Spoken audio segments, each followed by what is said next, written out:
नीलातुङ्गस्तनगिरितटी सुप्तमुद्बोध्य कृष्णं पारार्थ्यं स्वं श्रुतिशतशिरःसिद्धम् अध्यापयन्ति स्वोच्छिष्टायां स्रजिनिगलितं याबलात्कृत्य भुङ्क्ते गोदा तस्यै नम इदमिदं भूय एवास्तु भूयः। तमेव मत्वा परवासुदेवं रङ्गेशयं राजवदर्हणीयं प्राबोधकीं यो कृतसूक्तिमालां भक्ताङ्घ्रिरेणुं भगवन्तमीडे कमलापति कल्याण गुणामृत निषेवया पूर्ण कामाय सततं पूर्णाय महते नमः। श्रीमते रम्यजामातृ मुनीन्द्राय महात्मने श्रीरंगवासिने भूयात नित्यश्रीः नित्यमंगलम्।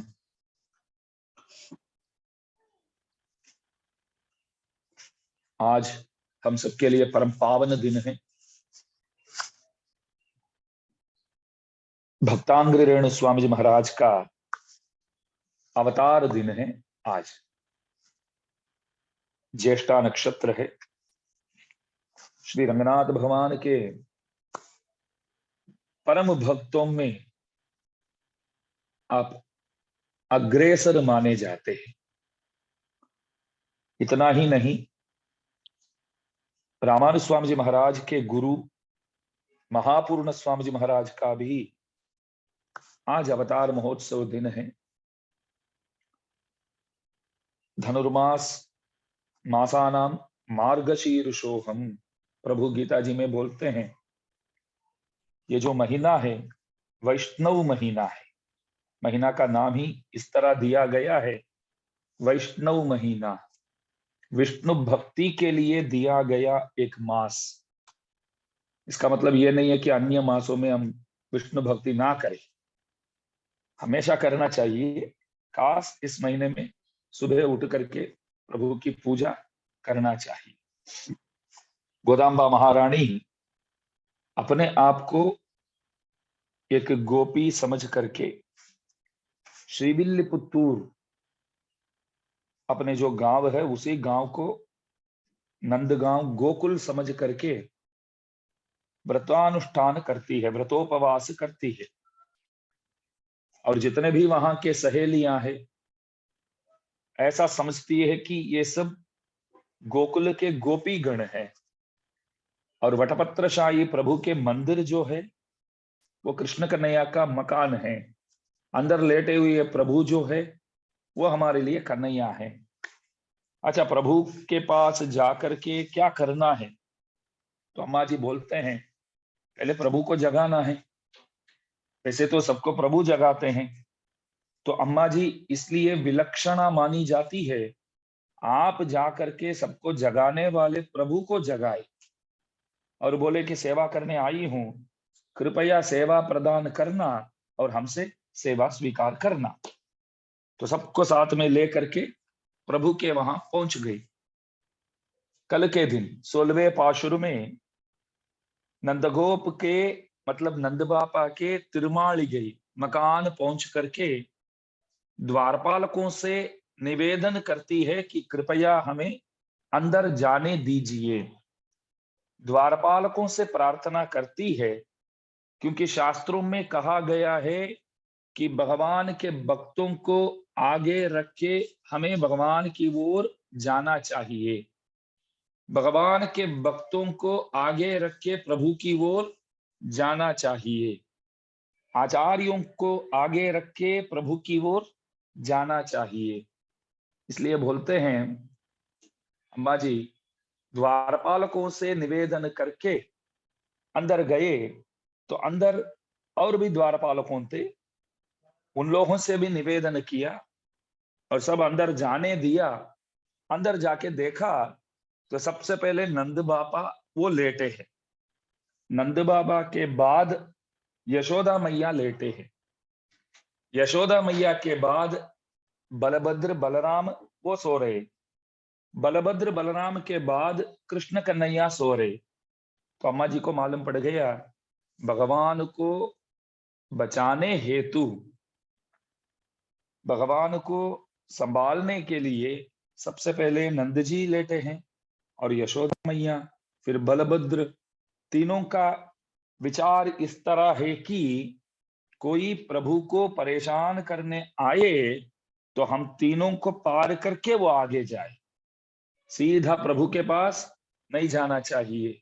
तो प्रभु को संभालने हेतु, बचाने हेतु, क्योंकि कोई ना कोई तो रोज तो प्रभु को हैरान करने तो वहां तो पहुंच जाते थे, कंस द्वारा भेजे गए जितने भी आसुर वर्ग, तो कोई ना कोई आता ही रहता है।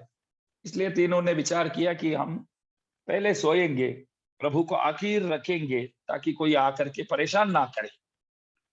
तो अम्मा जी देख करके खुश हो गई। और नंद जी सबसे बड़ा महात्मा है, क्यों? साक्षात भगवान के पिता है, पिता पुत्रेण पितृमान यो नौ।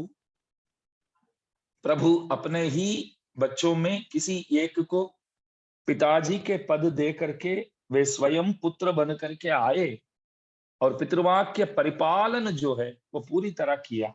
पिताजी बोले तो बच्चों को सुनना ही पड़ेगा। ये जो बात है, ये जो शास्त्रार्थ है, इस शास्त्रार्थ को अनुष्ठान करके दिखाए प्रभु। और रामावतार में भी, कृष्णावतार में भी पिताजी बोले तो सुनना चाहिए। तो इसलिए तो आए। और कोई भी भगवान को परमात्मा बोलेंगे तो प्रभु को अच्छा नहीं लगता है। कोई बोले आप परमात्मा हो, प्रभु बोलते हैं नहीं, मैं परमात्मा नहीं हूं, नंद बापा के पुत्र हूं मैं। राम से बोले आप परमात्मा हो, नहीं, दशरथ राजा के पुत्र हूं मैं। ब्रह्मा जी आकर के बोलते हैं रावण वधानंतर, ब्रह्मा जी आकर के राम से बोलते हैं आपका काम हो गया है, आप वैकुंठ आ जाओ। तब राम बोलते हैं वैकुंठ क्यों आना है मेरे को, क्या बात है? नहीं, आप प्रभु हो, परमात्मा हो। भगवान बोले आत्मानं मानुषम मन्ये रामम दशरथात्मजम। मैं भगवान नहीं हूं, मैं दशरथ का पुत्र हूं। देखो, स्वयं ब्रह्मा जी आकर के बोलते हैं आप परमात्मा हो, तब भी प्रभु बोलते हैं कि मैं तो सामान्य मनुष्य हूं, मैं दशरथ राजा का पुत्र हूं। मैं कभी विचार करता हूं कि ब्रह्मा जी मेरे सामने आवे और बोले कि आप परमात्मा हो, तो मैं क्या करूंगा, मोबाइल लेकर के सब मीडिया बुला दूंगा इधर। अभी ब्रह्मा जी आए हैं, सब सुनो वो क्या बोलने वाले हैं। ब्रह्मा जी कुछ बोलना चाहते हैं, ये आए हैं ब्रह्मा जी सत्यलोक से। तो बाहर जो एंकर वगैरह जो होते हैं माइक पकड़ के बोलेंगे कि यहाँ बहुत भीड़ है, अचानक बहुत लोग आ गए है। ऐसा कहा जाता है कि ब्रह्मा जी सत्यलोक से अभी 5 मिनट में यहाँ आने वाले हैं और भूमंडल वासियों के लिए कुछ खास संदेश देने वाले हैं। हम सब इंतजार कर रहे हैं कि वो क्या बोलने वाले हैं। तो 2-5 मिनट एडवर्टाइजमेंट के बाद हमको मालूम पड़ेगा, तब तक इंतजार करिए, ऐसा बोलते हैं। जो मीडिया पर्सन सब आ जाते।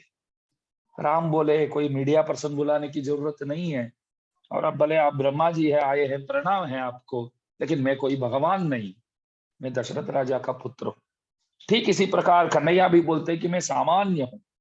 तो प्रभु को बहुत प्यारा लगता है कोई बोले कि आप नंद बापा के पुत्र हो, आप वसुदेव के पुत्र हो, ऐसा बोलते हैं तो अच्छा लगता है। कोई बोले आप भगवान हो तो प्रभु नाराज हो जाते। तो अम्मा जी इस बात को अच्छी तरह जानती है, क्योंकि मैं अवतार करके आया हूं, फिर भी आप बोलेंगे मैं भगवान हूं।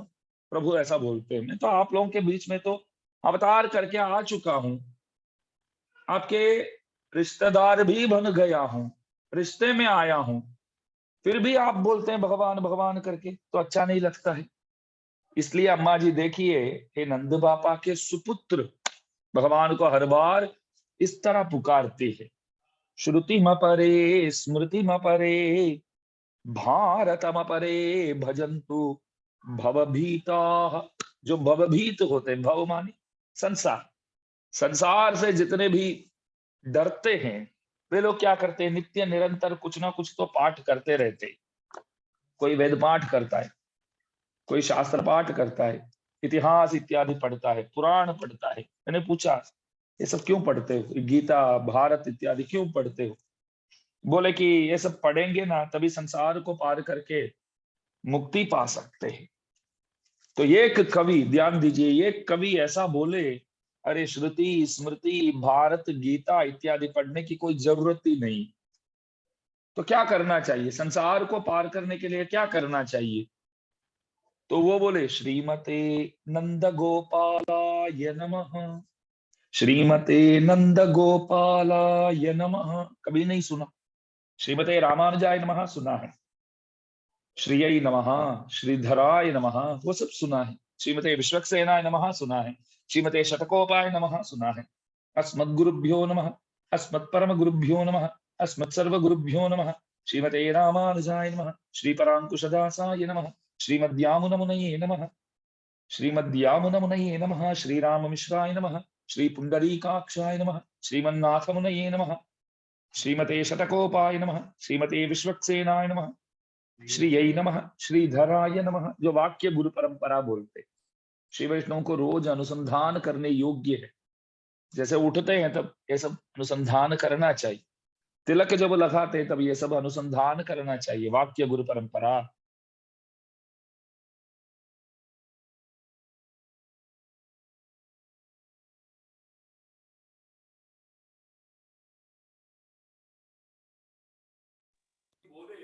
निरंतर जापने योग्य तो वही है। क्यों ऐसा? अरे नंद जी जैसे तो कोई भाग्यशाली दुनिया में है ही नहीं। मैं पूछा क्यों? देखो, साक्षात परमात्मा उनके आंगन में आकर के खेल रहे हैं, उनके पुत्र होकर के खेल रहे हैं। ये भाग्य और किसी को तो मिला ही नहीं कभी। साक्षात परमात्मा, परमात्मा जो है, जो अवांग मनस गोचर है, जो अद्भुत शक्ति है, जो सर्वशक्ति युक्त है, जो सर्वज्ञ है, जो सत्य संकल्प है, जो सत्य काम है, तो ऐसे प्रभु पूर्ण पुरुषोत्तम आप आकर के नंद जी के आंगन में खेलने लगे। प्रभु खेलते हैं तो कुछ मस्ती करते हैं, तो उस वक्त नंद बापा आते तो अम्मा जी क्या बोलते हैं, यशोदा मैया देख दो पिताजी आ गए पीछे, पापा पीछे आ रहे हैं। तो प्रभु घबरा जाते थे। बोलो, ऐसे परमात्मा नंद जी से डरते थे। तो नंद जी से बढ़कर हमारे लिए तो उपासना करने योग्य व्यक्ति कौन है फिर? बोलो, उनको देख करके प्रभु डरते हैं। वो आकर के आवाज देते तो प्रभु डरते हैं। वो जो भी बोलते हैं प्रभु सुनते हैं। तो इसलिए प्रभु को वश में करना है तो मेरे को नंद बापा के पांव पकड़ना पड़ेगा, नंद जी के पांव पकड़ना पड़ेगा, क्योंकि उनके आंगन में साक्षात परमात्मा आकर के खेल रहे हैं। ऐसे भाग्यशाली है। इसलिए ये कवि क्या बोले, श्रीमते नंद गोपालाय नमः। हमारे लिए तो श्रीमते रामानुजाय नमः। नंद जी और रामानुज स्वामी जी में ज्यादा कोई फर्क नहीं। दोनों प्रभु के पिता हुए, दोनों प्रभु के पिता हुए। नंद जी प्रभु के पिता हुए और रामानुज स्वामी जी महाराज, पीछे तो आप लोग दर्शन कर रहे हैं, संपत कुमार भगवान, मेलकोट के संपत कुमार भगवान, जिस भगवान को दिल्ली जा करके लेकर के आए रामानुज स्वामी जी महाराज। प्रभु रामप्रिय नाम है प्रभु का, रामप्रिय नाम है। वैसे जब से आप मतलब रामप्रिय भगवान रामानुज स्वामी जी को पिताजी बनाए, तब से यतिराज संपत कुमार, यतिराज संपत कुमार भगवान ऐसे प्रभु कहे जाते हैं। तो इसलिए नंद बापा और रामानुज स्वामी जी दोनों सदृश होते, भगवान के पिता। तो आज के पाशुर में देखिए, अम्मा जी जैसे अंदर गए तो देखा तो पहले कौन लेटे हैं? नंद बापा। तो नंद बापा को देख करके वखाण करती हुई जगाते हैं, तारीफ करती हुई जगाती है। अंबर में तन्नीरे सोरे अरम செய்யும் பெருமான் नंदगोपाला எழுந்திராய் எம்பெருமான் नंदगोपाला। हमारे स्वामी नंदगोपाल उठो। मैंने पूछा, स्वामी तो भगवान है, आप नंदगोपाल को स्वामी बोलते, नंद बापा को स्वामी बोलते। अरे स्वामी तो भगवान है, उस स्वामी को दिलाने वाला तो ये है, तो स्वामी से भी ये अधिक मानने योग्य है। अंबर में तन्नीरे सोरे अरम செய்யும்। नंद बापा परमोदार है, बोलते परमोदार है, बहुत दिल वाला है, दिलदार है, बहुत दिलदार है। मैंने पूछा क्या किया ऐसा? वस्त्रदान किए हैं। क्या बोले? वस्त्रदान किए हैं, तीर्थदान किए हैं और अन्नदान किए हैं। और मैं तुरंत भागवत महाभारत हरिवंश जितने भी प्रभु के दिव्य चरित्र है सब लाया, मेरे सामने रखा और एक एक पन्ना पूरा पढ़ने का कोशिश किया। पूरा पढ़ा भी सही, कोई ग्रंथ में ऐसा नहीं कहा गया कि नंद बापा परमोदार है और वो खूब वस्त्रदान किए हैं, खूब अन्नदान किए हैं, खूब तीर्थदान किए हैं। कोई श्लोक नहीं मिलता है, बोलो। लेकिन अम्मा जी इस पाशुर में गाते हैं, हे नंद जी, आप परमोदार हो, खूब अन्नदान करते हैं, खूब वस्त्रदान करते हैं और खूब पानी, सबको जो भी चाहते हैं पानी पिलाते हैं, जो भी पानी पीने आते हैं तो खूब पानी पिलाते हैं। आप तो परमोदार हो, लेकिन पुस्तकों में कहीं नहीं मिलता है। नंद जी परमोदार है, ये सब सेवा उन्होंने किया करके पुस्तकों में कोई प्रमाण नहीं है, तो कैसे माने? अम्मा जी क्यों गाते हैं इस तरह? तो मैंने सोचा कि तभी वो अंदर जाने देंगे ना, इसलिए बोलना पड़ता है। एक बात है, ये सब बोलेंगे तभी बोलेंगे कि आगे जाओ, इतना इतना सारा वखाण आप करते हैं तो अच्छा लगता है। वखाण किसको अच्छा नहीं लगेगा, बोल, किसको अच्छा नहीं लगेगा? मैं बोलूं कि आप जो है वस्त्रदान करते हैं, रोज वस्त्रदान करते हैं, आप जो है रोज अन्नदान करते हैं, कोई भी आते ना नहीं बोलते तो आप उठ करके बोलेंगे क्या स्वामी जी ये सब नहीं करता हूं मैं? ऐसा कोई नहीं बोलेगा।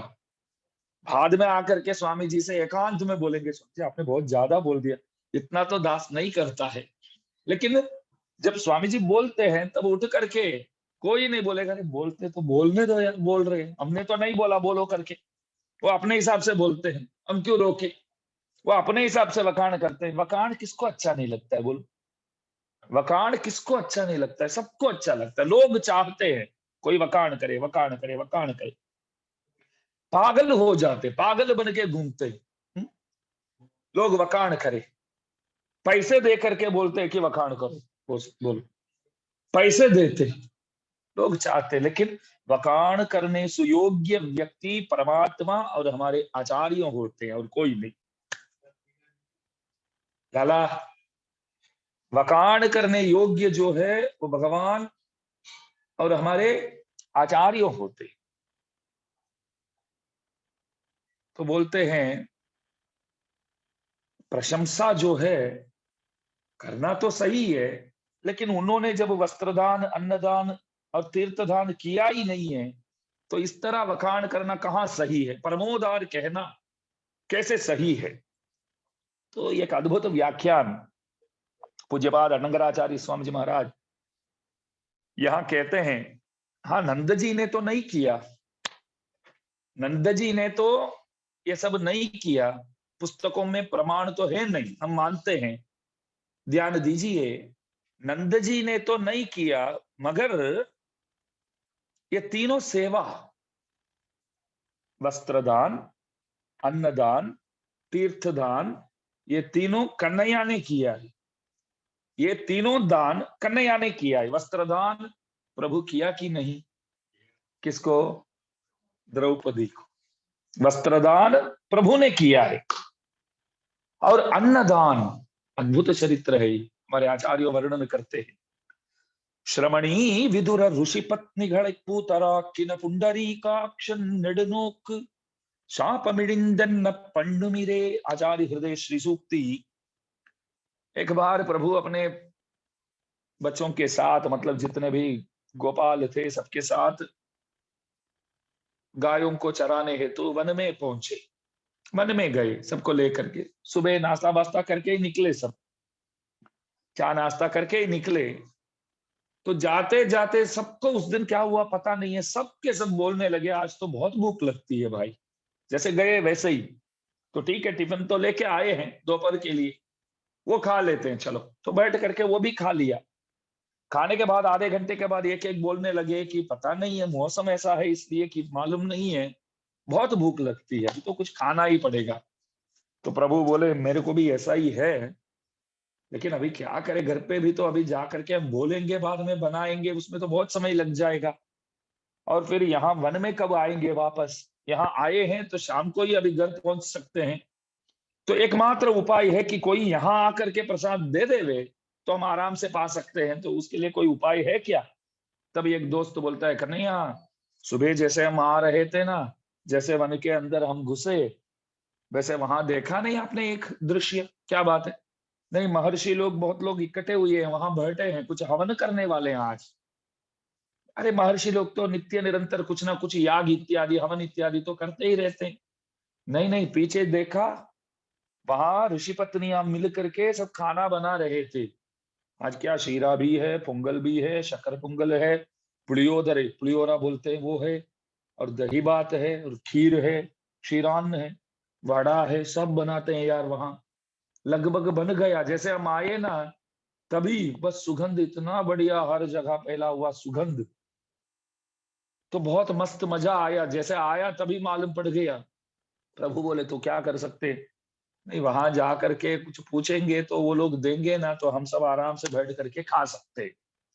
तो प्रभु बोले अपने दो दोस्तों को, उन दोस्तों में किसी दो को बुला करके बोले, आप दोनों जाओ, जा करके बोलो इस तरह कन्हैया ने मांगा है, और हम बस्ती भी ज्यादा है, भीड़ ज्यादा है, तो जो भी बनाए हैं वो सब हमारे लिए कृपया दे दे।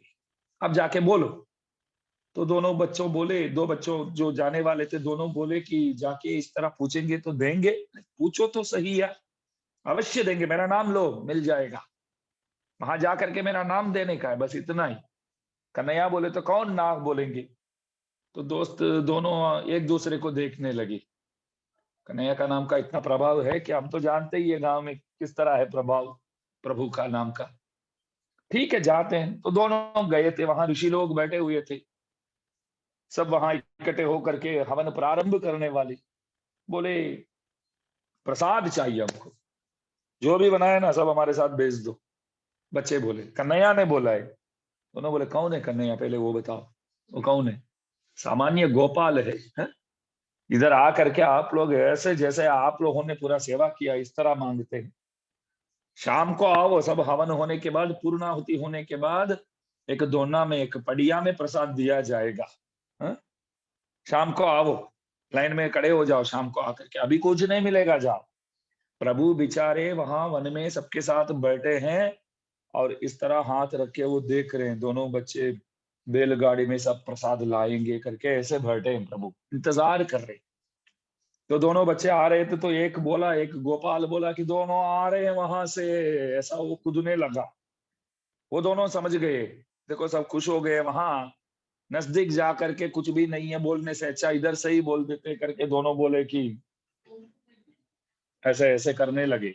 कुछ मिला नहीं इधर। तो पास में आइए, प्रभु बोले कि कुछ मिला नहीं, अरे कुछ नहीं मिला, नाम दिया मेरा। तो लगता है कि तेरे नाम दिया, अगर नहीं दिया होता, तेरा नाम नहीं लिया होता, तो कम से कम शाम को प्रसाद देते थे। आपका नाम लिया तो अभी तो वो लोग विचार कर रहे हैं कि शाम को हम पहुंचेंगे ना, तो भी अंदर घुसने नहीं देंगे, ऐसा लग रहा है। प्रभु बोले जाकर के पूछा, किससे पूछा आपने वो बताओ। महर्षियों से, बैठे थे बड़े बड़े यार, बड़े बड़े महर्षि गण, बहुत वृद्ध वाले, उम्र वाले सब बैठे थे। वहां जाकर के ही पूछा। बस वही आप लोगों ने गलती किया है, उन लोगों से नहीं पूछना चाहिए। पुरुषों से कुछ मांगना ही नहीं है, बोलो। पुरुषों से कुछ मांगना ही नहीं है। इतना बड़ा बड़ा दाढ़ी रखते हैं, तो दाढ़ी से तो छाती भी तो छिपा लेते हैं और अंदर मन भी छिपा लेते हैं। तो उन लोगों से पूछ करके कोई मतलब नहीं, तो किससे पूछना चाहिए। अरे महर्षि लोग ऐसे होते हैं कि अपने बीवी बच्चों के प्रति भी इतना प्रेम से व्यवहार नहीं करते, तो हमसे कहां से कर पाएंगे। तो किससे पूछना चाहिए, ऋषि पत्नियों से जाकर के निवेदन करना चाहिए, प्रार्थना करना चाहिए। फिर एक बार जाओ। बच्चे बोले देखो बहुत दूर है, हम एक बार तो जा करके आए, पहले से सब भूखी है, और जा करके आए थके हुए हैं, तो अभी जाएंगे तो नहीं मिलेगा ना, कन्हैया आपको नहीं छोड़ेंगे, नहीं जा करके पूछो तो सही। तो बच्चे वहां पहुंचे, और ऋषि पत्नियों से बोले कि कन्हैया ने भेजा हमको। तो सब ऋषि पत्नियां खुश हो गई। बोलो सब खुश हो गए, क्या चाहिए बेटा बोलो। नहीं प्रसाद चाहिए, हम सब बैठे हैं। तो देखो आश्रम के पीछे सब बना रहे हैं, तो आगे बैठ करके स्वाहा स्वाहा करके वो लोग हवन कर रहे हैं बेचारे। ये ऋषि पत्नियां सब क्या करने लगे, सब प्रसाद पीछे बैलगाड़ी में चढ़ा के सीधा प्रभु के पास सब पहुंच गए, और बोले कि हमको इधर छोड़ करके, आपको छोड़ करके वहां जाना ही नहीं है, बस आप ही की सेवा करते करते इधर ही रहेंगे।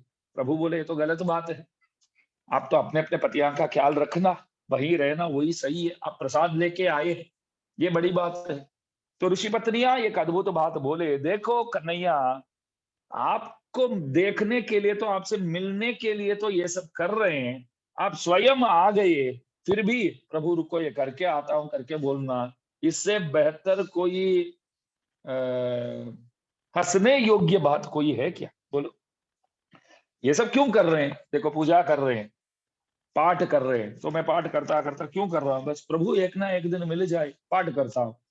मानो कि प्रभु सामने आ गए, मैं पाठ करके आता हूं, ऐसा बोलना सही है क्या? हवन क्यों कर रहे हैं? प्रभु से मिलने के लिए तो कर रहे हैं। प्रभु स्वयं आकर के बोलते हैं मेरे को चाहिए, प्रसाद चाहिए, तो सब छोड़ करके आपको जाना चाहिए। ये लोग आए नहीं। तो अन्नदान देखिए आप, महर्षियों के पत्नियों द्वारा प्रभु स्वीकार करके वो प्रसाद सबको बांटा है। तो अन्नदान भी कन्हैया ने किया है। वस्त्रदान तो द्रौपदी को किए हैं, अन्नदान इन बच्चों को किए हैं।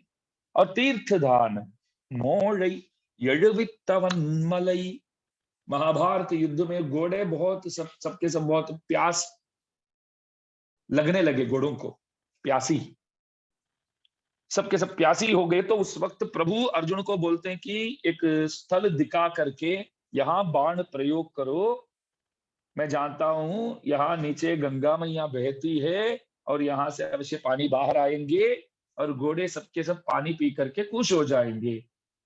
तो तीर्थदान भी प्रभु ने किया है। तो भले नंद बापा ने नहीं किया है, मगर कन्हैया ने तो किया है। कन्हैया से मैंने पूछा कि आप ये सब किए हैं, तो कन्हैया क्या बोले मालूम है? अरे नंद बापा नहीं होते तो मैं कहाँ होता, नंद बापा नहीं होते तो मैं कहाँ होता। मानो कोई बेटा है, धंधा करता है, तो पिताजी को तो मान देता हुआ वो क्या करता है, पिताजी को बुलाता है उद्घाटन, पिताजी आप सामने खड़े रहिए, बस आपकी वजह से तो मैं हूं। पिताजी नहीं है तो हम कहाँ होते बुधिया? पिताजी नहीं होते तो हम कहाँ होते? तो उनकी दया से तो हम है, उनकी कृपा से तो हम है। उन्होंने तो जन्म दिया है, उन्होंने तो सब कुछ दिया है। ऐसे तो दुनिया में सबके सब तो माता जी के प्रेम के बारे में तो बहुत बोलते हैं लोग, बहुत बोलते हैं, सही बात है बिल्कुल।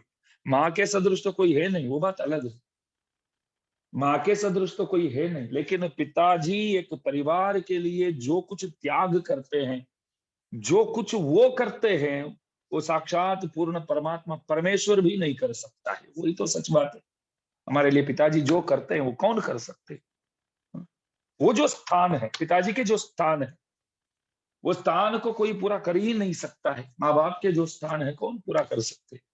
सब बोल सकते हैं बस चिंता मत करो हम है, दुनिया बोलेंगी, साथ रहेंगे भी सही, साथ रहेंगे भी सही, हम है साथ में, आप चिंता मत करो, लोग बोलेंगे, लेकिन वो स्थान वही लोग उसमें बैठ करके संभाल सकते हैं, ख्याल रख सकते हैं, और कोई नहीं कर सकते। तो कन्हैया बोलते हैं मैं जो कुछ हूं मेरे पिताजी के कृपा से हूं, नंद बापा की कृपा से, जो कुछ दान किया हूं उनकी कृपा से किया हूं। इसलिए आप लोगों से निवेदन है कि मैंने किया ऐसा मत बोलो, मेरे पिताजी ने किया ऐसा बोलो, वही मेरे को अच्छा लगता है, वही मेरे को अच्छा लगता है।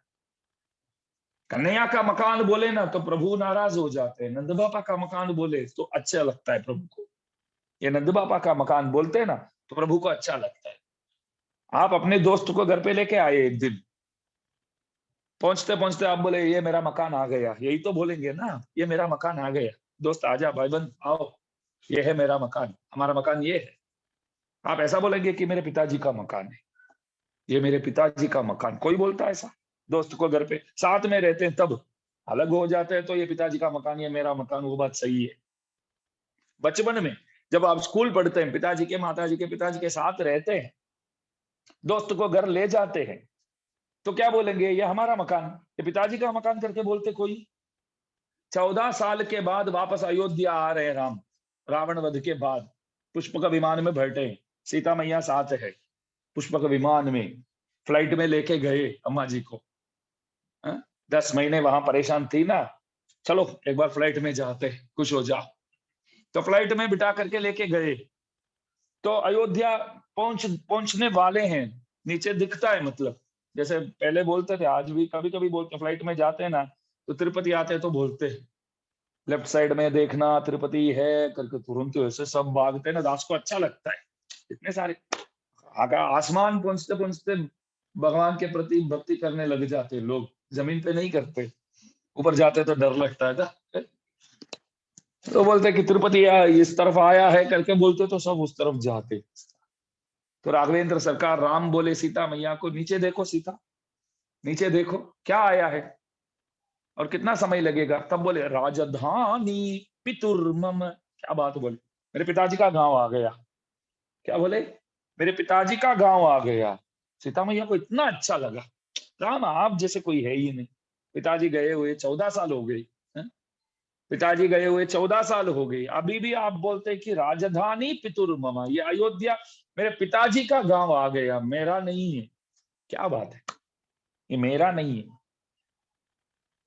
राम से कोई पूछे सीता मैया से आप प्यार करते हैं, राम बोलते अरे खूब प्यार करता हूं यार, खूब प्यार करता हूं। क्यों, एक प्रश्न क्यों, पहला जवाब प्रभु ये देते हैं कि इसलिए मैं प्यार करता हूं क्योंकि ये शादी जो है ना मेरे पिताजी ने करवाया, ये शादी पिताजी ने करवाया इसलिए खूब प्यार करता हूं।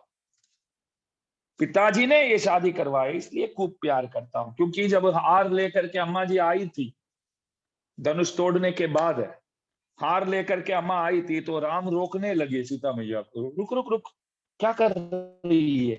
मैंने पिताजी ने पहले ही बोल दिया, हमारे जनक महाराजा जो धनुष को तोड़ेगा, तोड़ने के लिए नहीं कहा गया वैसे, उसका जो तार है वो ऊपर बांधने के लिए ही कहा गया। कोई कोई ये भी बोले राम तो कंपटीशन से आउट हो गई, समझो क्यों, बोला था क्या, वो धनुष को उठाना है और उसमें जो तार है वो तार ऊपर लगाना है, यही कहा गया। लेकिन राम ने किया क्या, तोड़ दिया, तो कंपटीशन से वो आप आउट है। हमारे आचार्यों बोलते हैं अरे वो धनुष कमजोर था तो राम क्या करेगा बेचारा, वो तो उसके लिए ही कोशिश, क्या कमजोर था, अरे कितने लोग लाते थे उसको धनुष को, कोई बोलते 5,000 लोग लेके आते थे, कोई बोलते 50,000 लोग लेके आते थे, ऐसे बोलते हैं, 5,000 भी बोलते हैं 50,000 भी बोलते हैं, बोलो तो हजारों की संख्या तो पक्का। तो इतने सारे लोग मिलकर के लाने वाले एक धनुष जो है, उस धनुष को बोलते वो कमजोर था, तो राम क्या करेंगे बेचारे, तो उन्होंने कोशिश किया। छक्के मारते तो आउट ऑफ द ग्राउंड चला जाता है, तो क्या आउट बोलेंगे क्या, लेकिन मोहल्ले में खेलते हैं तो बोलते हैं, किसी के घर के अंदर मारेंगे ना तो आउट बोलते हैं। मोहल्ले में क्रिकेट खेलने में जो मजा है, बोलो बहुत ध्यान रख के खेलना पड़ता है, क्योंकि कोई कोई घर वाले बहुत अच्छे होते हैं कि जितने भी बार आप बाल अंदर मारो तो प्रेम से देंगे। कोई कोई ऐसे होता है ना, तो बाल इकट्ठा करते ले लेके अंदर रख देते, देते ही नहीं। तो बच्चे क्या बोलते हैं, उस घर में नहीं मारने का, वहां मारेगा ना तू तो आउट। ऐसा हमारे घर के बाहर बहुत बड़ा दीवार है वैसे मंदिर के चारों तरफ, तो उस तरफ मार देते थे तो आउट। फिर एक दिन वहां जाकर के गेंद ढूंढने के लिए सब बच्चे जाते थे, बोलो मंदिर के अंदर, मंदिर के अंदर वो तो वन से भी बहुत खतरनाक जगह था तब, अंदर इतना पहले मेंटेनेंस नहीं करते थे, मेंटेन नहीं करते थे।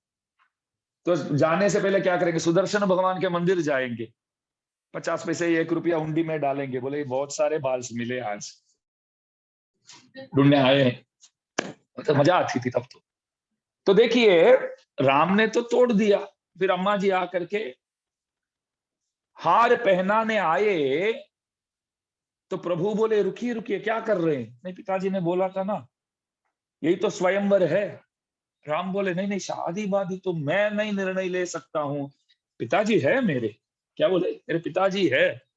मैं विचार करता हूँ कि सीता मैया जैसे कोई लड़की सामने आ जाए तो कोई बंदा को पिताजी याद ही नहीं आएंगे, बोलो पिताजी याद ही नहीं आएंगे। हार लेकर के आती है, बोलती है कि बस चलो शादी कर लो मुझसे। तो ऐसे कोई सुंदरी आकर के बोलती है, तो सामने कड़े कड़े होने वाला बंदा जो है शादीशुदा है, तो शादी हुआ है उस बात को भी भूल जाएगा, बोलो पिताजी तो बहुत दूर की बात है। लेकिन राम बोले कि रुकिए रुकिए रुकिए, पिताजी है, पिताजी आकर के बोलेंगे तभी शादी करेंगे। मैया को बहुत अच्छा लगा बात, मैया बोलते कि आप ही से शादी करूंगी, आप ही से शादी करूंगी। क्यों, पिताजी को इतना मान देते हैं आप, क्या बात है। अम्मा जी भी कितने अच्छे हैं, देखो आज के जमाने के लड़की हो तो ये बोलेंगे कि पिताजी से पूछ करके बोलेंगे, अच्छा हुआ पहले बोल दिया, आप सब बातों में पिताजी को पूछेंगे लगते हैं आप, बात बातों में पिताजी को पूछेंगे आप, नहीं चाहिए हमको फिर। लेकिन अम्मा जी बोले आप पिताजी को पूछ करके बोलेंगे, करके बोले ना, बहुत अच्छे लगे आप मेरे को, बस आपसे ही शादी करूंगी मैं। तो दशरथ राजा आकर के बोले ये तो बहुत अच्छी है, राम शादी करो। तो राम उसके बाद हाँ बोले, बोलो। तो राजधानी पितुर्मम अंबर में तन्नीरे सोरे अरम शय्युम एம்பெருமான் नंद गोपाला எழுந்திராய்। तो नंद जी को जगाते हैं। नंद जी बोलते हैं कि आप सब आगे जाइए। तो यशोदा मैया वो लेटी है। यशोदा मैया से प्रार्थना करते हैं, आप तो हमारे कुल के लिए तो दीप के सदृश हो, हमारे कुल के दीप के सदृश हो, अम्मा जी आप कृपया अंदर जाने दीजिए। तो अम्मा जी बोले अंदर जाओ। यशोदा मैया बोले कोई बात नहीं, जाओ आगे, आप सब तो हमारे ही गोपी है, सब बहुत प्यारे हैं, बहुत अच्छे हैं, तो आगे जाओ। देखो जो क्रम है उसके हिसाब से जाते हैं। द्वारपालकों को जगाए और अंदर जाकर के जो वहां जितने द्वारपालक थे उन लोगों से भी प्रार्थना किया और अंदर प्रवेश भी किया। नंद जी से प्रार्थना किया, यशोदा मैया से प्रार्थना किया। अभी बलभद्र लेट रहे हैं तो बलभद्र से प्रार्थना करना चाहिए, बलराम से प्रार्थना करना चाहिए। लेकिन पास में कन्हैया को देख लिया ना तो बलभद्र को भूल गए। बोलो, कन्हैया को जैसे नजदीक देख लिया तो क्रम को भूल गए, बलभद्र को भूल गए, सीधा वहां पहुंच गए, तो प्रभु नाराज हो गए। देखो प्रभु बोलते हैं कि कोई मेरी अपमान करता है, मेरा अपमान कोई करता है तो चलेगा, मेरे भक्तों का अपमान मैं सह नहीं पाता हूं। कोई मेरे भक्तों का अपमान करेगा उसे मैं छोड़ूंगा नहीं। रामायण तो सब जानते हैं। वाली सुग्रीव, सुग्रीव राम को बोले कि मैं वाली से बहुत हैरान हूं, प्रभु कृपया आप वाली को मार डालो।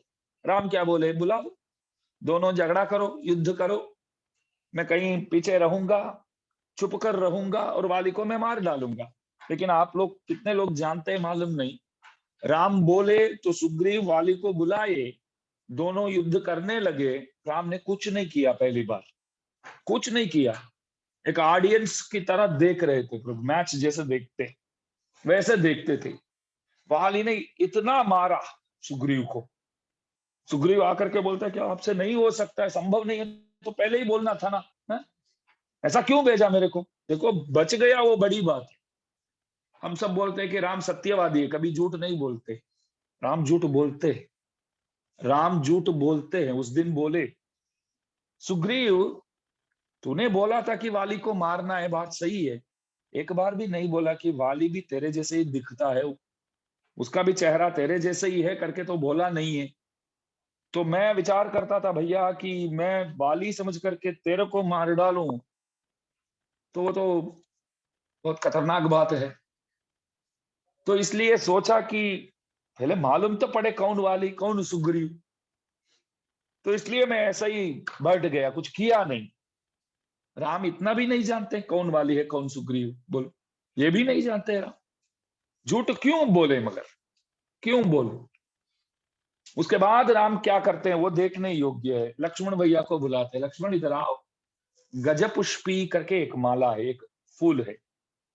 तो गजपुष्पी माला के मतलब एक हार, गजपुष्पी फूल के एक हार बना करके सुग्रीव को लक्ष्मण से पहनाते हैं। यहां ध्यान देने योग्य है बात। लक्ष्मण को बोलते हैं तू पहनाओ, तो लक्ष्मण जैसे पहनाता है। फिर सुग्रीव को प्रभु बोलते कि अभी बुलाओ वाली को। सुग्रीव यकीन करने के लिए तैयार नहीं है अभी। दोबारा प्रभु आप इस तरह कुछ करेंगे ना तो समझो मैं गया हूं, मैं वापस नहीं आऊंगा, बस वही करना है तो कोई बात नहीं। प्रभु बोले नहीं, इस बार देखो जो हार पहना हुआ है वो सुग्रीव, जो हार बगैर है वो वाली। ऐसा अभी तो मैं समझ जाऊंगा, तू जा। तब वाली को मारे। ऐसा क्यों किया प्रभु, कारण इतना ही है, जब राम और लखन सुग्रीव से मिलने आए, हनुमान जी लेकर के आए, तो सुग्रीव ने विचार किया कि मैं एक राजा हूं, राम एक राजा है, मैं एक राजा हूं, वानर राजा हूं। अभी तक वाली वध हुआ ही नहीं है, फिर भी ऐसा ही समझ करके बैठा है वो। मैं एक राजा हूं और राम भी राजा है, तो मैं एक आसन में बैठता हूँ, राम आप भी आसन में बैठो। पास में लक्ष्मण भैया खड़े थे तो बैठो करके भी नहीं बोला, एक आसन भी नहीं दिया। लक्ष्मण को आसन भी नहीं दिया और बैठो करके भी नहीं बोले। तो राम बोले कि लक्ष्मण को आसन दे करके मेरे को नहीं दिया होता तो भी चलता। भक्त कड़ा है, देखो ये भी भटा है, मेरे को भी आसन दिया है, मेरे भक्त को खड़ा कर दिया, भक्तराज को खड़ा कर दिया। मेरे प्रति कोई पाप करता है तो मैं भूल जाता हूं, लेकिन भक्तों के पीछे कोई पाप करता है तो कभी मैं भूलता नहीं हूं, भोगना ही पड़ता है, सजा अवश्य दूंगा ही। तो इसलिए तो पहली बार वाली के साथ जब वो युद्ध करने गया सुग्रीव, तो प्रभु कुछ किया ही नहीं। तो देखो इसलिए ही क्या किया, लक्ष्मण के हाथ से हार पहना के जो अपराध उन्होंने लक्ष्मण के पास किया, तो लक्ष्मण ही अभी कृपा कर दिया मानो। यही तो बात है। भागवत अपचार बहुत क्रूर है, भागवत अपचार प्रभु कभी सहते नहीं। भागवतों के प्रति बहुत ध्यान रख के व्यवहार करना पड़ेगा भक्तों के प्रति।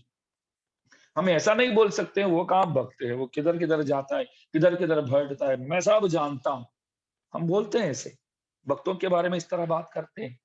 अरे हम जानते हैं भाई, शाम को किधर जाता है, किधर आता है, क्या क्या खाता है, क्या क्या पीता है, सब जानते। एक बात मैं बोलना चाहूंगा, बंदा जैसे भी रहेगा, प्रभु ने विचार करके, मतलब प्रभु ने बोल दिया कि ये मेरा है, तो वो भक्त बन ही गया समझो। गुहकेवट कहाँ अच्छा था, गुहकेवट कहाँ अच्छा व्यक्ति है वैसे, लेकिन प्रभु के कृपा पात्र तो बन गया वो। मैं कैसे पूछ सकता हूँ, वो तो बहुत बेकार है, आपने कृपा क्यों किया करके कौन पूछ सकते हैं प्रभु को। वो बोलते कि मेरे को कृपा करने का मन हो गया तो किसी के प्रति भी मैं करूंगा। तुम कौन होते हो पूछने वाले, कौन पूछ सकते हैं प्रभु को, बोलो। ऐसा बोलते हैं गुहकेवट को प्रभु बोल करके गए कि जो धंधा जो व्यापार आप करते हो उसमें कोई विघ्न ना आवे, खुश रहो। जो धंधा जो व्यापार आप करते हो उसमें कोई बाधा ना आवे, आप खुश रहो। क्या धंधा क्या व्यापार करता था वो तो बाहर के लिए, बाहर दिखाने के लिए एक नंबर वाला धंधा वो। दो नंबर वाला के धंधा क्या करता था, चोरी भी करता था, लोगों को मारता था। ऐसा बोलते, देखा तो नहीं हमने, ऐसा बोलते। फिर भी प्रभु के कृपा पात्र बन गए आप प्रभु के कृपा पात्र बन गए। तो मैं कैसे पूछूं कि प्रभु आप उन पर कृपा किया, ये सही नहीं। प्रभु बोलेंगे ये सब में आप मत पढ़ो, किसके ऊपर कृपा करना है नहीं करना है ये मेरे को मत बोलो, मेरे को मत बोलो। आप तो विचित्र है प्रभु, आप कई माँ को मोक्ष दिया, आप दशरथ को तो स्वर्ग ही भेजा, दशरथ को स्वर्ग भेजा, आप कई माँ को मोक्ष दिया, वैकुंठ दिया। आप कोई मानेंगे, कई वैकुंठ में है करके बोलेंगे तो आप यकीन करेंगे। अरे राम को वन में भेजा, उनकी वजह से तो दशरथ राजा चले गए। हाँ? पापी ऐसे कहने योग्य है कई नहीं। इस तरह मैं बोला ना वो भी गलत है अभी प्रभु के हिसाब से। प्रभु बोले मैं नहीं बोलता हूं कि वो पापी है, तो तू कैसे बोल सकता है। कई को मोक्ष दिया बोलो, दशरथ को स्वर्ग ही मिला। हमारे वेदांती स्वामी जी महाराज पराशर भट्टर स्वामी जी से पूछते हैं कि प्रभु इसमें कुछ गड़बड़ कर दिया लगता है स्वामी जी। स्वामी जी बोले क्यों। देखो दशरथ को मोक्ष देना था, वैकुंठ देना था, कई को भले स्वर्ग भेजते तो भी ठीक है, वैसे तो नरक ही भेजना चाहिए, ठीक है नरक नहीं भेजे, स्वर्ग भेजते हैं तो समझ में आता है कि माँ है तो ठीक है स्वर्ग में जा रही, ठीक है। कई को मोक्ष दिए, दशरथ राजा बेचारे इतने प्रेम करते थे राम के पीछे, इतने प्रेम करते थे। राम वन में गए तो प्राण त्याग किया बोलो, वन में गए तो प्राण छूट गया शरीर से, लेकिन क्या मिला दशरथ को, स्वर्ग ही मिला। क्षीणे पुण्य मर्त्यलोकम विशंति, पुण्य क्षीण होने पर स्वर्ग से गिरा देते हैं, वापस नीचे ही आना पड़ता है। स्वर्ग कोई बेहतर पद नहीं है।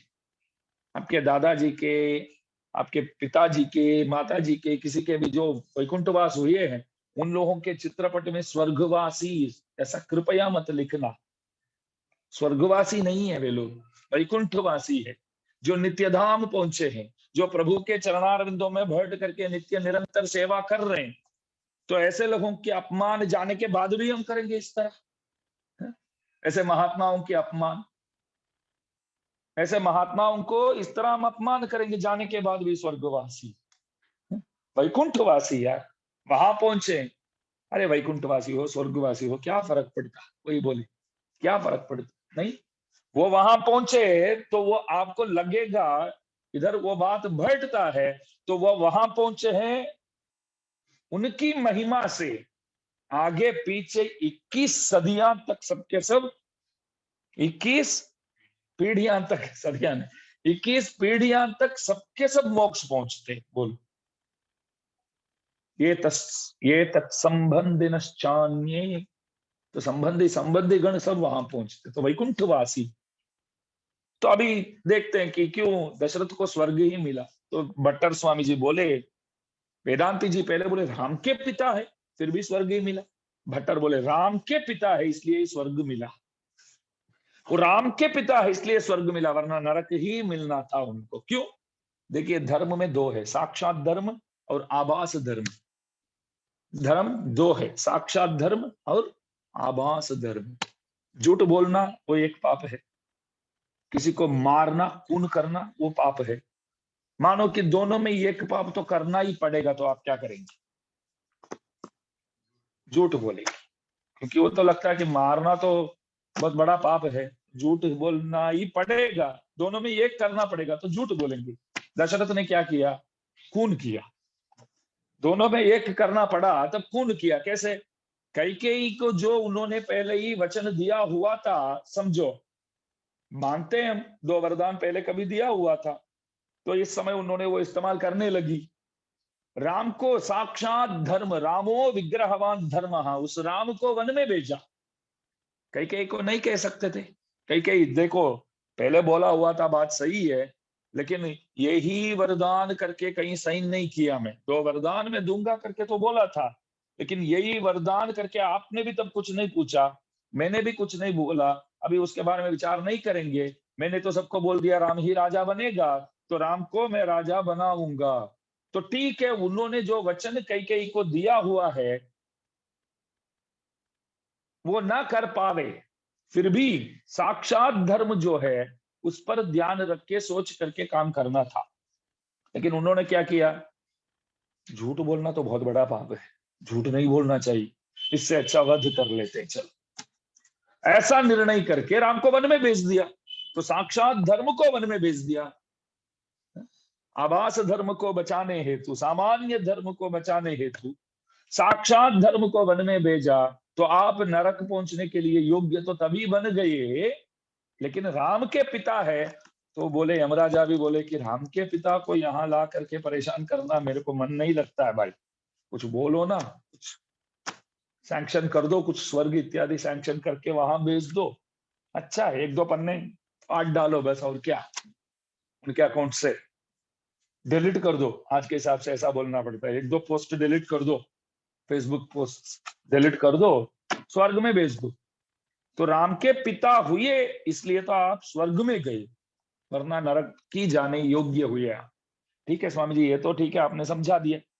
कैकेयी माँ को कैसे मोक्ष मिला? बोलो, स्वर्ग भी नहीं, मोक्ष सीधा वैकुंठवासी कैकेयी कैसे?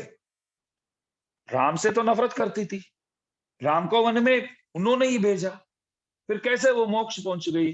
परम भागवत भरत से स्नेह करती थी, बस इतना ही। परम भागवत भरत, भरताय परम नमोस्तु यस्मै प्रथमोदाहरणाय भक्ति माजाम बोलते। भक्तों में किसी एक को हम ऐसा बोल सके कि आप जेवा कोई भक्त नहीं, तो वो स्थान सिर्फ भरत जी को ही मिलेगा। भरत जैसे कोई महात्मा नहीं है। हमारे कंबर तमिल में रामायण गाए हैं, वो बोलते कि 1000 राम एक साथ खड़े रहेंगे तो भी एक भरत के सदृश नहीं हो पाएंगे। 1000 राम। जब वन में जाना हुआ तो राम जा करके कौशल्या माँ से बोलते हैं कि माँ, पिताजी ने फैसला बदल दिया, क्योंकि सीधा ये नहीं बोले कि मैं वन में जाने वाला, क्योंकि अम्मा जी को हार्ट अटैक आ जाएंगे।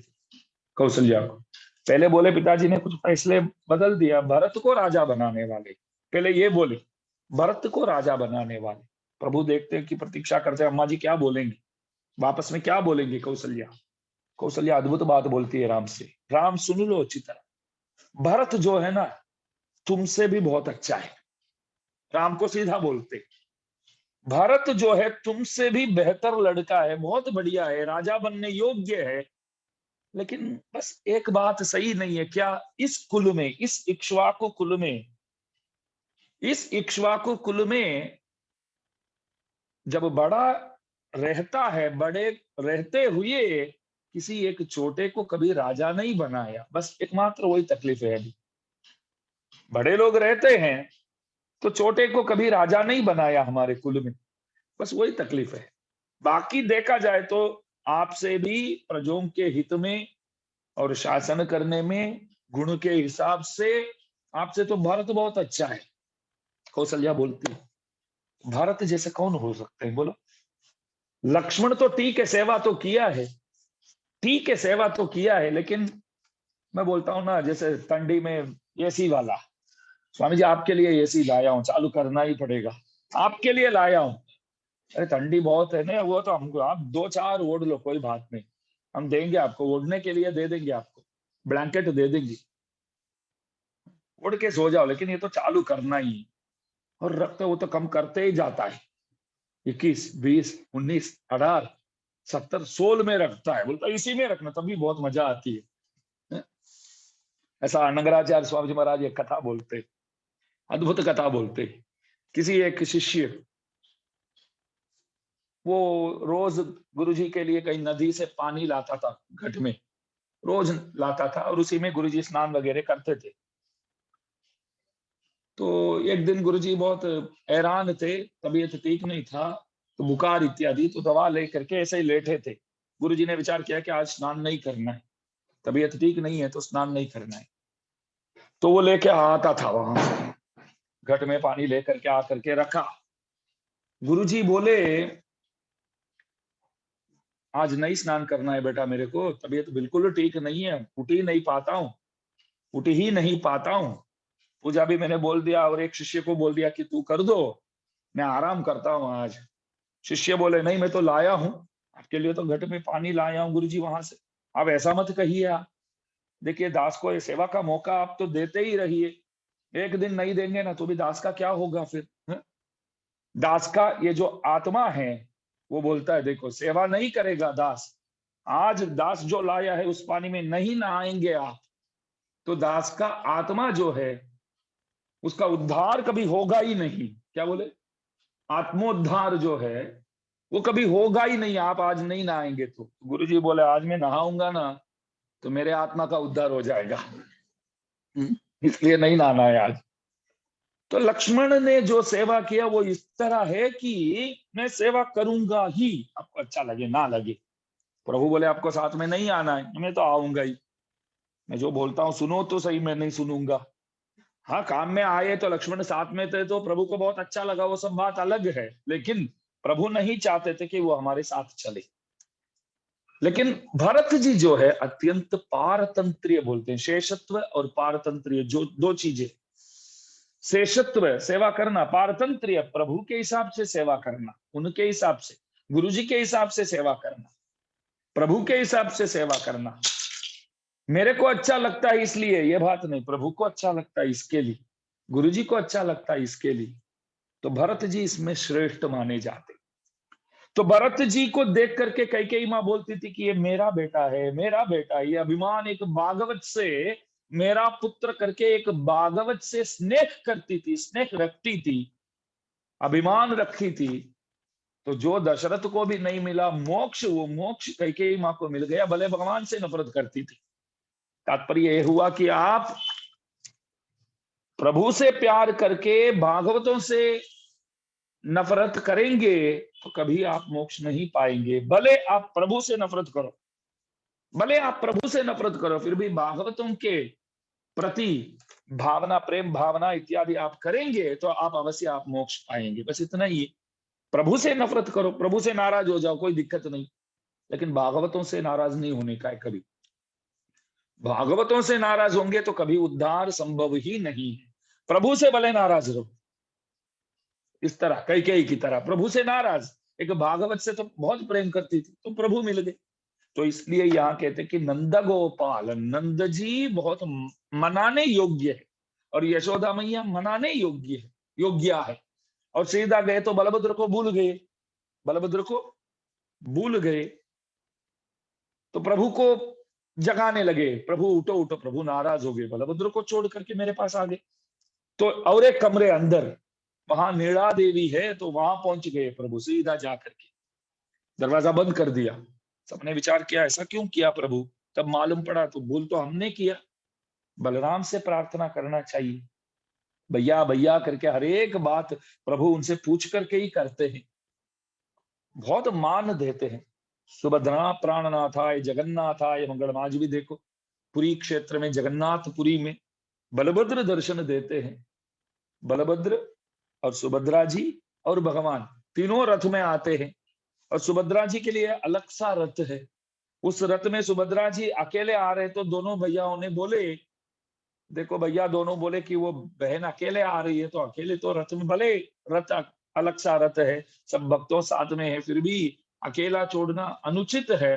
तो सुदर्शन भगवान उसमें विराजते, आज भी पुरी में सुभद्रा जी के रथ में आप देखेंगे तो सुदर्शन भगवान पास में विराजते हैं। मतलब दोनों भैया साथ मिल करके सुदर्शन जी से बोले कि आप साथ आओ। तो बलभद्र और सुभद्रा के प्रति भगवान बहुत ध्यान रखते हैं। तो अम्मा जी को वो मालूम पड़ा, गोदाम्बा को, ये तो गलत हुआ, बलभद्र से प्रार्थना करना चाहिए। तो बलभद्र जी आप भी कृपया उठिए, आप भी कृपया उठिए। व्याख्यान में एक अद्भुत बात बोलते हैं, आप जो है प्रभु की शैया है, शेषनाग तो है, आप प्रभु की शैया है। व्याख्यान में लिखते हैं आप प्रभु की शैया है। शैया में लोग तो लेटते हैं, शैया स्वयं लेटेगा तो वो सही नहीं है, आप उठिए।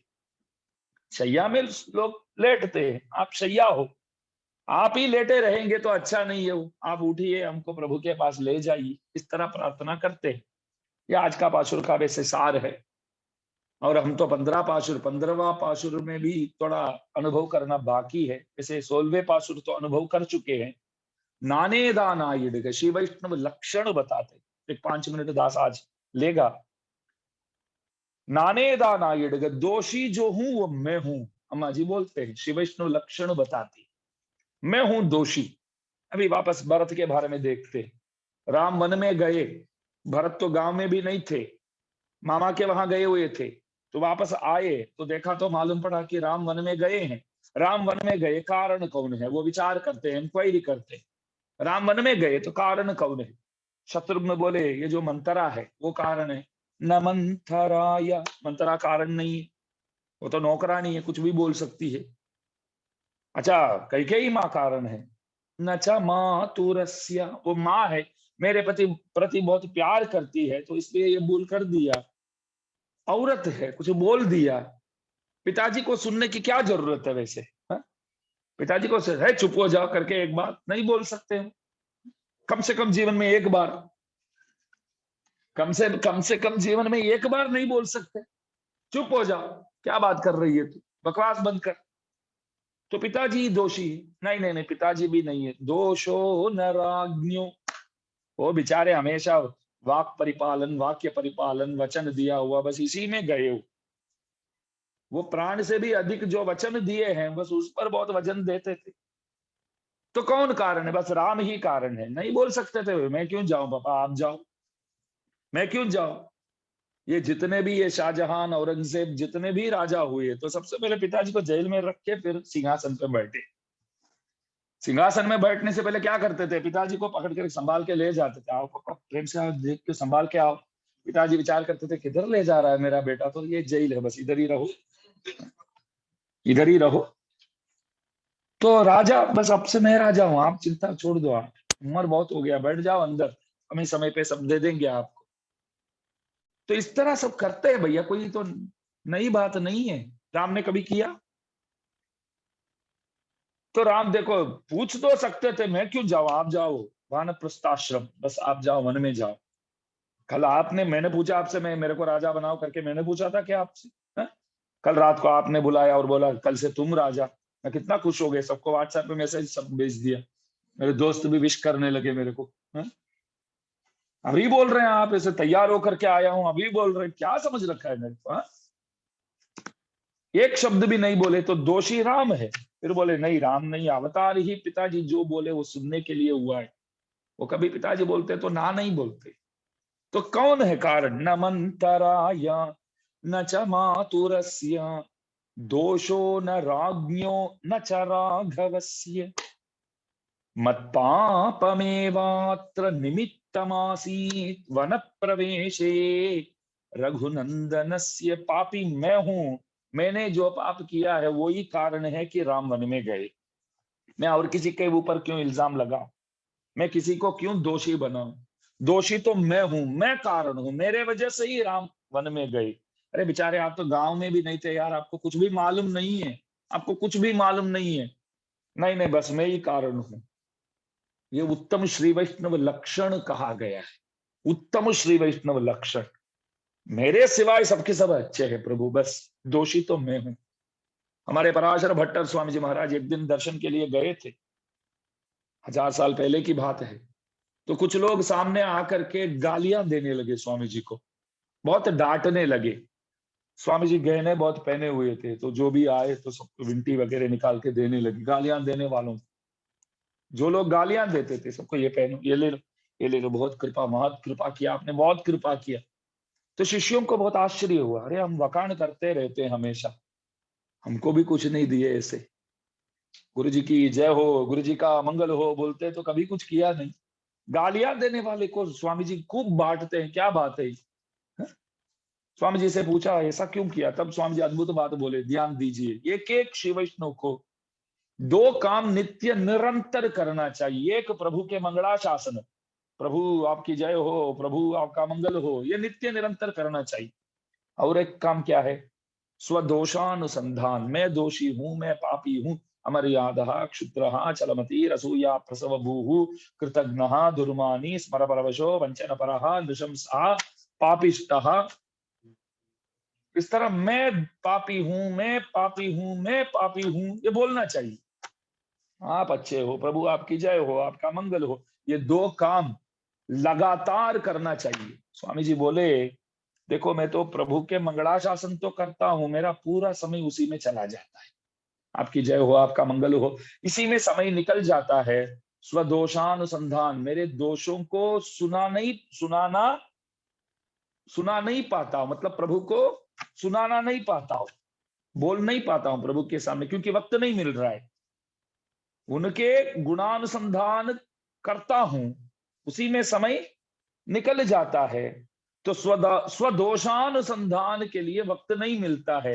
ये लोग तो बहुत कृपालु है, बहुत प्रेमी लोग हैं। देखो, मेरे को जो काम करना चाहिए, मेरे जो काम है वो लोग किए मेरे लिए, मतलब स्वदोषानुसंधान, मेरे दोषों का अनुसंधान मेरे को करना चाहिए, मैं कर नहीं पाता हूं। तो ये काम तो मैंने नहीं किया, तो मेरे काम को ये लोग उठा करके प्रभु के सामने मेरे दोषों को सुनाते हैं प्रभु को, तो मेरे काम ये लोग कर रहे हैं। ये तो बात हुआ ना। तो मेरी जो बोझ है ये लोग उठा रहे हैं, तो उसके लिए तो कुछ तो प्राइस, तो सरप्राइज गिफ्ट तो देना ही पड़ेगा। तो ऐसे गुण वाले होते हमारे आचार्य।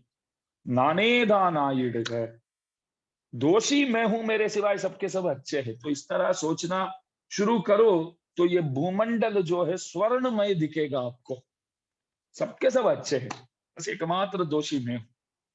ये श्री वैष्णव लक्षण बोलते हैं, ये दिल से बोलना चाहिए, खाली मुंह से नहीं। वो एक बात है, दिल से ये विचार, मैं बुरा हूं बस, बाकी सब बहुत अच्छे हैं, इस तरह बोलना, इस तरह अनुसंधान करना, वो श्री वैष्णव लक्षण माना गया है। उदाहरण तो भरत जी हमारे, जो आज हमने देखा, मत पापमेवात्र निमित्तमासीत वन प्रवेशे रघुनंदनस्य। तो इसलिए भगवान से प्रार्थना है कि प्रभु हम सबको ये उत्तम गुण अवश्य प्रदान करे। ऐसा प्रार्थना करके आज का पाशुर का अनुसंधान सब लोग साथ मिलके करे, और रात को 9 बजे उपदेश रत्नमाला प्रवचन गोष्ठी में सब पधारे, और प्रवचन के बाद तीर्थ प्रसाद इत्यादि स्वीकार करके जावे। और दास की त्रुटियां जो कुछ प्रवचन में करता है तो क्षमा करे सब। मत पापमेवात्र निमित्तमासीत, ऐसा।